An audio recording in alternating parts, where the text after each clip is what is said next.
भारतीय अर्थव्यवस्था 5 साल से कम समय में 3000 अरब डॉलर के आंकड़े को पार कर जाएगी और चालू वित्त वर्ष 2015-16 में देश की आर्थिक वृद्धि दर बढ़कर 8% पर पहुंच जाएगी।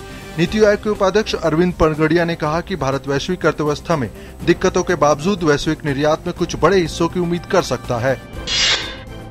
भारत और थाईलैंड ने दोहरे कराधान से बचने की संधि और प्रत्यार्पण संधि सहित कई महत्वपूर्ण समझौतों पर हस्ताक्षर किए। इसके अलावा 2013 में हस्ताक्षरित प्रत्यार्पण संधि के अनुमोदन से संबंधित कागजात की अदला बदली शामिल है, जिसमें भगोड़े अपराधियों के प्रत्यार्पण के लिए कानूनी कार्रवाई संभव होगी। इन समझौतों पर विदेश मंत्री सुषमा स्वराज तथा थाईलैंड के उप प्रधानमंत्री और विदेश मंत्री जेन तानसाक ने हस्ताक्षर किए। NIA ने NSCN-K के शीर्ष नेता को 4 जून को मणिपुर में भारत म्यांमार सीमा पर सेना के 18 जवानों की हत्या में कथित रूप से संलिप्त रहने के लिए गिरफ्तार किया है। NSCN-K के क्षेत्रीय कमांडर खुमलो अबी अनल को मणिपुर के चंदेल जिले से गिरफ्तार किया गया है। मैगी विवाद के बाद अब इंडोनेसीन ने अपने instant noodle brand top Ramon को बाजार से हटाने की घोषणा की है। भारतीय खाद्य सुरक्षा एवं मानक प्राधिकरण ने इस बारे में आदेश दिया था।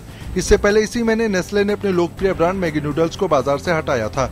इसके अलावा हिंदुस्तान यूनिलीवर ने अपने नॉर इंस्टेंट नूडल ब्रांड को बाजार से वापस लिया था। हिमाचल प्रदेश के मशोबरा में बन रहे प्रियंका गांधी के घर के बारे में RTI में सूचना न देने पर सूचक आयुक्त ने अहम आदेश दिया है। आयुक्त ने 10 दिन के अंदर हिमाचल सरकार को इसकी जानकारी देने को कहा है। दरअसल एक RTI कार्यकर्ता देवाशीष भट्टाचार्य ने हिमाचल सरकार से पूछा था कि किन नियमों के तहत प्रियंका गांधी को घर बनाने के लिए इजाजत दी गई है, लेकिन सरकार ने जानकारी देने से इनकार कर दिया था। अब इस मामले की अगली सुनवाई 23 जुलाई को होगी। बद्रीनाथ यात्रा 5 दिनों के अंतराल के बाद बहाल हो गई है। इस प्रसिद्ध मंदिर को जाने वाली टूटी सड़क की मरम्मत पूरी कर ली गई। चमोली जिले के मजिस्ट्रेट अशोक कुमार ने बताया कि 5 दिनों के अंतराल के बाद यात्रा बहाल होने पर कुल 450 श्रद्धालु बद्रीनाथ पहुँचे और वहाँ पूजा अर्चना की। केदारनाथ के लिए यात्रा आज तक के लिए लंबित है। 2 जुलाई से शुरू होने वाली अमरनाथ यात्रा के सुरक्षा समेत तमाम व्यवस्थाएं पूरी कर ली गई है। यात्रा मार्ग को सुरक्षित बनाने के लिए सेना ने ऑपरेशन शिवा शुरू किया है। सेना ने किसी भी तरह के हालात से निपटने के लिए यात्रा मार्ग पर अपनी मोर्चाबंदी कर ली है। इसके अलावा संबंधित प्रशासन ने भी शिविरों को तैयार कर उसमें लगभग सभी आवश्यक सुविधाओं को जुटा लिया है। श्रद्धालुओं के साथ यात्रा के पहले दिन केंद्रीय गृह मंत्री राजनाथ सिंह भी बाबा अमरनाथ के दर्शन करेंगे। बिहार के नालंदा में रविवार को एक स्कूल के डायरेक्टर की हत्या के बाद विरोध प्रदर्शन का सिलसिला अभी भी जारी है। इस हत्या के विरोध में प्रदर्शन कर रही भीड़ को नियंत्रित करने के लिए पुलिस को लाठीचार्ज भी करना पड़ा। DIG ने लापरवाही बरतने वाले नालंदा थाना प्रभारी को निलंबित कर दिया है। घटना के बाद से क्षेत्र में तनाव व्याप्त है। देश के कई हिस्सों में लगातार मानसून की बरसात हो रही है। सबसे ज्यादा बारिश उत्तर प्रदेश में दर्ज की जा रही है। भारी बारिश के कारण शारदा तथा घाघरा नदियों के जलस्तर में बढ़ोतरी हुई है। उत्तर प्रदेश के अलावा उत्तराखंड, अरुणाचल प्रदेश और मध्य प्रदेश के कई हिस्सों में भी झमाझम बरसात हो रही है। चीन की अगुवाई में स्थापित वर्ल्ड बैंक की प्रतिद्वंदी एक नई अंतर्राष्ट्रीय आर्थिक संस्था Asian infrastructure investment bank AIIB के लिए 50 देशों ने हस्ताक्षर किए हैं। बीजिंग के great hall of the people में जमा हुए 50 देशों के प्रतिनिधियों ने उस अनुच्छेद पर हस्ताक्षर किए जिसमें AIIB का कानूनी ढांचा तय होगा।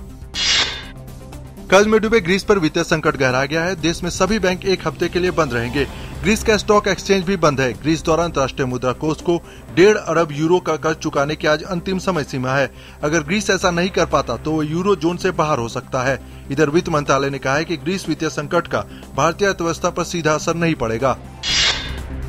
बांग्लादेश वायुसेना का एक जेट विमान चटगांव से उड़ान भरने के बाद बंगाल की खाड़ी में दुर्घटनाग्रस्त हो गया है। इस घटना में विमान का पायलट का अभी तक कोई पता नहीं चला है। बांग्लादेश प्रशासन ने विमान की तलाश के लिए बचाव अभियान रवाना कर दिया है। ट्यूनीशिया के संसदीय अध्यक्ष मोहम्मद एना कयूर ने घोषणा की है कि आगामी 25 जुलाई को आतंकी विरोधी विधेयक पर मतदान होगा। पिछले शुक्रवार को सऊसे के समुद्र तट पर अज्ञात बंदूकधारी ने 38 लोगों की हत्या कर दी। इनमें प्रमुख रूप से ब्रिटेन के पर्यटक शामिल थे। नए आतंक विरोधी कानून से पुलिस को अधिक शक्तियां मिलेगी तथा इससे कड़ी सजा का भी प्रावधान होगा। आज यानी 30 जून का अंतिम मिनट 60 सेकंड की बजाय 61 सेकंड का होगा। दुनिया भर के समयविद आज के अंतिम मिनट को 1 सेकंड के लिए बढ़ा देंगे। समयविद पृथ्वी की चाल के कारण समय गणना के आए हेरफेर को सही करने के लिए ऐसा करने जा रहे हैं। इस अतिरिक्त सेकंड को लीप सेकंड माना गया है। साल के तीसरे ग्रैंड स्लैम विंबलडन में पहली वरीयता प्राप्त सर्बिया को नोवाक जोकोविच दूसरे दौर में आसानी से जगह बनाने में कामयाब रहे। वहीं महिला एकल वर्ग में शीर्ष वरीयता हासिल अमेरिका की सेरेना विलियम्स ने छठे विंबलडन खिताब की तलाश में जीत के साथ अपने अभियान का आगाज किया। पुरुष युगल वर्ग में 9वीं वरीयता हासिल भारत के रोहन बोपन्ना और उनके जोड़ीदार रोमानिया के फ्लोरिन मार्जिया ने पहले दौर की बाधा पार करते हुए दूसरे दौर में प्रवेश किया।